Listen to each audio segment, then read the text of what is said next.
এবছর কোরবানিতে কয়েকটি পশুর নামকরণ নিয়ে বিশ্বজুড়ে আলোড়ন তৈরি হয়েছে।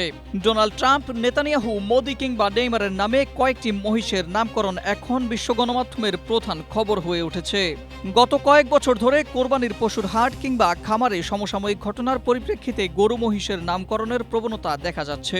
এই নামকরণের পেছনে ঠিক কী ধরনের মনস্তত্ত্ব কাজ করে, কেন সাধারণ মানুষ একজন ক্ষমতাধর নেতার নাম কোরবানির পশুর সঙ্গে যুক্ত করছে এবং অর্থনীতিতে এর কী প্রভাব রয়েছে।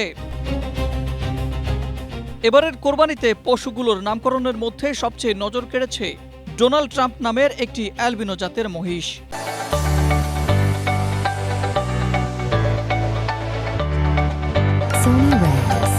এই পশুটি নিয়ে ইতোমধ্যে খবর প্রকাশ করেছে বার্তা সংস্থা রয়টার্স, এএফপি, দ্য টেলিগ্রাফ সহ আরও একাধিক আন্তর্জাতিক গণমাধ্যম। এছাড়াও ভারত, পাকিস্তান, থাইল্যান্ড, সৌদি আরব, ইরান ও রাশিয়া এ নিয়ে খবর প্রকাশ করেছে। গরু কিংবা মহিষের এমন নামকরণের পেছনে রয়েছে অর্থনৈতিক প্রবাহ। যেখানে মানুষের মনোযোগ বেশি, সেখানে আর্থিক প্রবাহ বেশি থাকে। একই সঙ্গে প্রতিযোগিতামূলক বাজারে খামারিরা নিজেদের খামারের পশুকে আলাদাভাবে উপস্থাপন করতেও এই কৌশল বেছে নিয়েছেন। জাতীয় দৈনিক সমকালের এক প্রতিবেদনে এসব তথ্য তুলে ধরা হয়েছে।